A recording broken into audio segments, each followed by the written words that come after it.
The inspiring dream couples from movies that so many people look up to may not always be who they are portrayed to be on screen. The real-life paranormal investigators, Ed and Lorraine Warren, from the Conjuring franchise are not the same as the ones Patrick Wilson and Vera Farmiga portray. In the Conjuring movies, they are a loving and happy married couple determined to help people who are in danger from evil spirits, but their relationship is far from that in real life. After a few of the movies came out and the franchise became popular, lots of evidence about their relationship came to light. In 2017, new evidence surfaced that showed Ed and Lorraine Warren's relationship in real life was nothing like it's portrayed on screen. By then, there were already 4 movies in the Conjuring universe released, so Warner Brothers and New Line Cinema kept the lie about their relationship going. New Line Division sold The Conjuring as based on the true story of the Warrens. It's possible that even the simple depiction of the Warrens as a devoted and pious couple might have stretched the truth past the breaking point. In the early 1960s, Ed Warren initiated a relationship with an underage girl with Lorraine's knowledge. Now in her 70s, Judith Penny has said in a sworn declaration that she lived in the Warrens' house as Ed's lover for 4 decades. The most scandalous part is that Lorraine knew about Ed's affair with Judy and allowed her to stay in their home. They were able to hide the affair for so long by telling people she was their niece. After years of having a secret sexual relationship with Ed, Judy became pregnant with his child. But the Warrens didn't allow her to have the child since everyone would find out about their secret if she did. She said Lorraine persuaded her to have an abortion because the birth of a child could become public and any scandal could ruin the Warrens' business. Penny recalled, "They wanted me to tell everyone that someone had come into my apartment and raped me, and I wouldn't do that. I was so scared. I didn't know what to do, but I had an abortion. The night they picked me up from the hospital after having it, they went out and lectured and left me alone." It's hardly a surprise that the film studio chose to keep this story out of the movie. Not only was Ed having an affair with an underage girl who was living in their house, but he was abusive too. Penny also has claimed Ed was sometimes abusive to Lorraine. Early on, she said, she witnessed him backhand his wife so hard she lost consciousness. Sometimes Ed would actually have to slap her across the face to shut her up. Some nights I thought they were going to kill each other.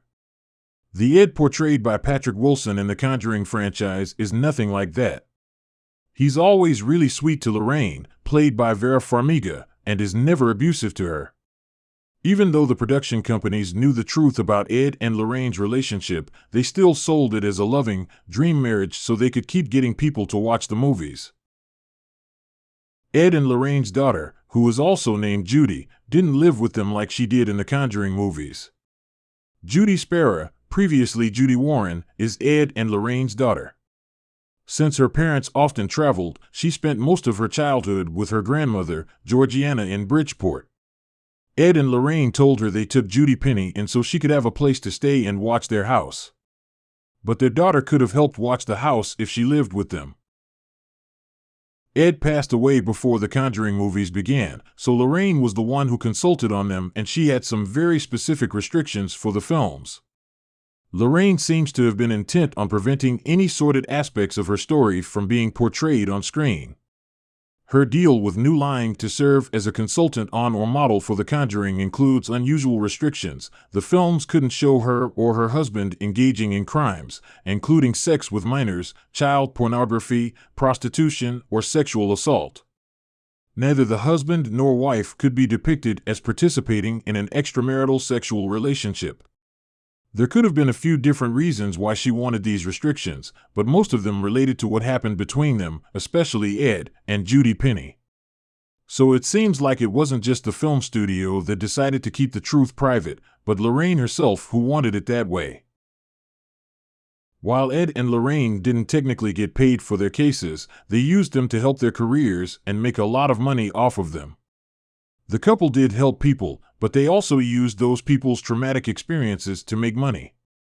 Ed Warren was a self-taught ghost hunter, while Lorraine put herself forward as a medium who could communicate with spirits.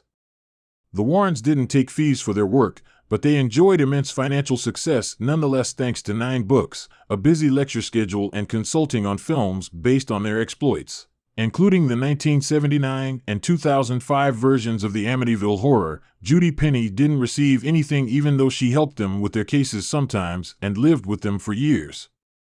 It seems like the Warrens kept Judy as their dark secret all of these years so they could keep their careers going. No one can know the truth for sure unless you were there with them, but out of all of the stories, Judy Penny's harrowing account seems the most plausible. Penny says she was just 15 when Ed Warren began grooming her while he was a bus driver delivering her to school. She moved into the Warrens' home in 1963 and stayed for 4 decades as Ed's girlfriend, obviously with Lorraine's knowledge and cooperation. Penny said Ed frequently told her she was the love of his life and physically abused Lorraine in front of her. In 1978, following Lorraine Warren's direction, Penny says she aborted a pregnancy she conceived with Ed. Judy's husband Tony Spera ran the Warrens Occult Museum. Judy and Tony Spera maintained that Ed and Lorraine allowed Penny to move into their home when Penny was 18 as an act of charity because Penny had nowhere else to go. They described Penny as a long-term family friend who frequently ran the Warren home when Ed and Lorraine were on the road. They say Penny had a long-term boyfriend while living with the Warrens to whom she is now married. Due to Lorraine Warren's involvement in the Conjuring movies, they've all included a contract which precludes the filmmakers from portraying Ed or Lorraine as having an affair. Of her life with the Warrens, Penny says, "Sometimes I get angry thinking about it, how so much was taken away from me." When Ed Warren met 15-year-old Penny, he was allegedly 30 years old. In the early 1960s, before he gained fame as a demonologist, Ed worked as a bus driver in Connecticut. Penny was a student at Central High School in Bridgeport who rode on his bus. In a legal declaration from 2014, Penny said the two got involved in an amorous relationship. According to Penny's recollection, she moved into the Warrens' home in 1963. At first, she stayed in the bedroom right across Ed and Lorraine's, but then moved into an apartment built above their house. One night he'd sleep downstairs, one night he'd sleep upstairs. Even back in the 60s, a teenager didn't just move in with a married man without attracting attention. Penny was arrested in 1963 after her relationship with Ed was reported to the local police. She stated in her 2014 declaration that she had spent the night in the North End prison in Bridgeport while the police tried to convince her to sign papers admitting to the affair. But when she refused to cooperate with police, the court ordered her to report to a delinquent youth office for the next month. According to Penny's statements, every week, Ed picked her up from school and drove her to those mandated meetings. Lorraine claimed to be a devout Catholic, but Penny revealed that her real God is money.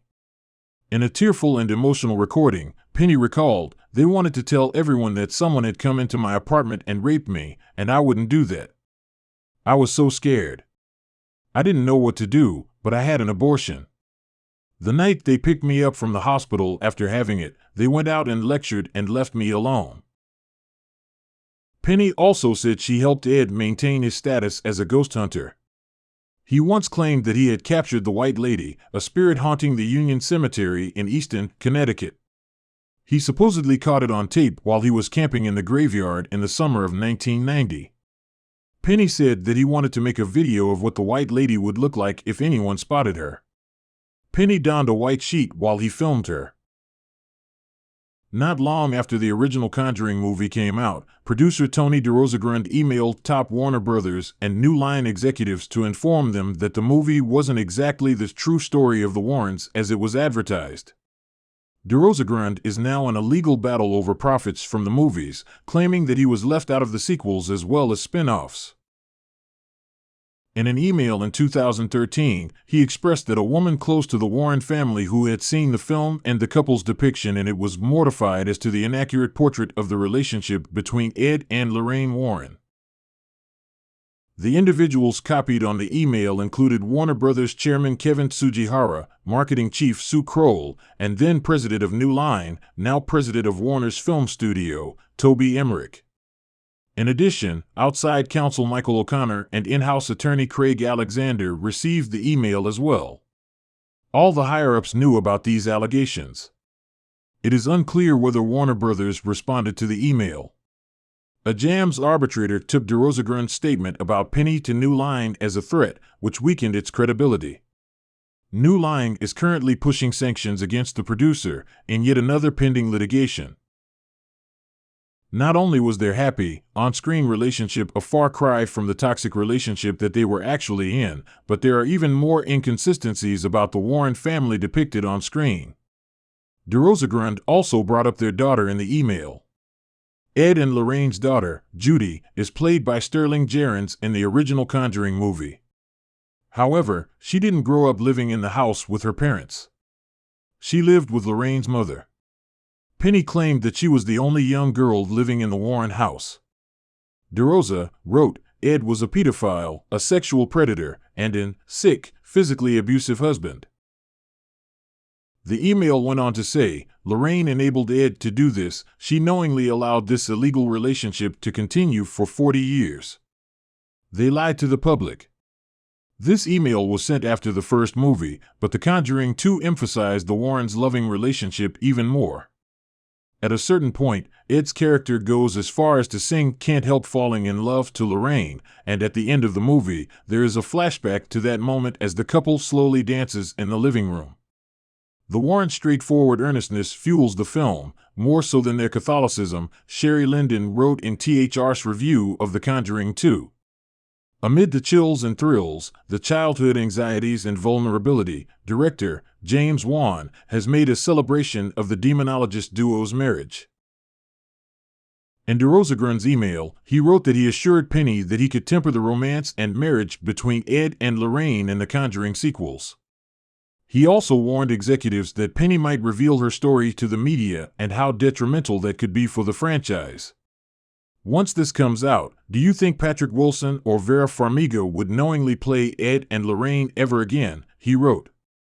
The answer is no one would. No amount of spin from any crisis PR firm can ever fix this once the truth comes out. Neither one of the actors has commented, and Penny never told her story to the media. Even though Penny never told her story publicly, it almost came to light during the ongoing legal fight over the movies. Author Gerald Brittle alleged in a pending lawsuit that the Conjuring franchise is a ripoff of his 1980 book, The Demonologist. The writer is suing Warner and New Line for an astonishing $900 million. The studio stated that the movies are protected from copyright claims because no one has a monopoly to tell stories or make movies about true-life figures and events. But Brittle's argument is that the studio was well aware that the Warrens' depiction in his book ended up being far from the truth. Brittle claims that he believed the stories that Ed and Lorraine told him, but later found out that they were a stretch. More explosive allegations about the Warrens' relationship were revealed by attorney Stanford Dow in a 2015 letter to New Line outside counsel O'Connor. It isn't clear which party Dow was representing regarding the matter, and he didn't respond to repeated questions from THS. Mr. Warren has been accused of being cut from the exact same cloth as convicted Penn State football child molester Jerry Sandusky and the accused sexual predator Bill Cosby, Dow wrote. Mrs. Warren, in both condoning and covering up these heinous acts, is as complicit as her husband. Dow wasn't messing around. He threatened to add these allegations to the lawsuit against New Line if the studio didn't agree to a settlement. The proposed deal included terms to resolve Brittle's and de Rosegren's disputes with the studio, as well as Penny's, though she wasn't involved in settlement discussions. According to the letter, Penny would hand over her life rights to New Line, as well as sign a confidentiality agreement in exchange for $150,000, the amount Lorraine initially earned for The Conjuring. Not only did the settlement not happen, but the explicit allegations weren't included in any legal action against the studio. However, somewhere in the 355-page lawsuit filed by Brittle was a claim that Penny was ready to testify about the epic falsity of the Warren family in the movies.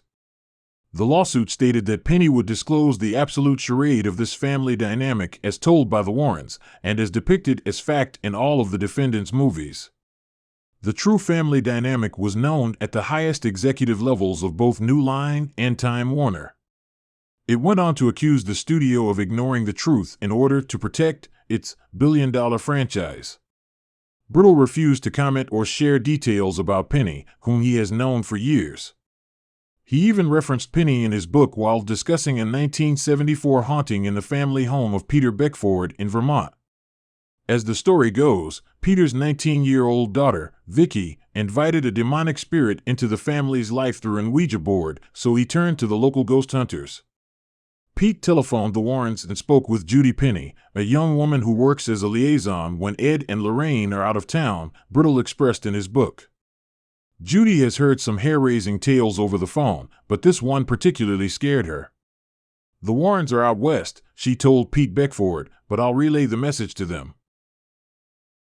In a countersuit against Brittle, New Line attorney Benjamin Rottenborn wrote off Brittle's allegations as part of a plot to sabotage the Conjuring franchise, claiming that he was in league with de Rosegrund, who has been cautioned for his conduct in at least 2 judicial proceedings.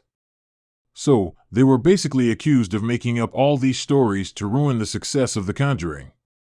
For years, Brittle and his cohort, Tony de Rosegrund, have conspired to strip New Line of its rights, constantly changing positions and concocting new theories with complete disregard for the truth, he said in court documents. Legal experts think that Warner and New Line didn't do anything wrong by portraying a strongly fictionalized depiction of the Warrens' relationship. At the end of each movie, there's a standard disclaimer that says, dialogue and certain events and characters contained in the film were created for the purposes of dramatization.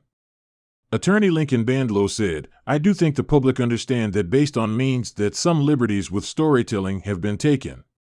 It's a less enjoyable film if the ghost hunters are a bunch of assholes no one likes. You have to have your protagonists be likable. He explains that since this isn't a historical film but a ghost story, audiences will expect fictionalization. There's a giant sense of take some of this with a big grain of salt to this whole project. If you are wondering about Penny, she is now in her 70s, and it looks like she hasn't seen a cent from the Conjuring movies. It's clear that she has no love for Lorraine, but she still seems to have fond feelings towards Ed. Despite their split in 2003, Penny remained friends with Ed until 2006, when he died.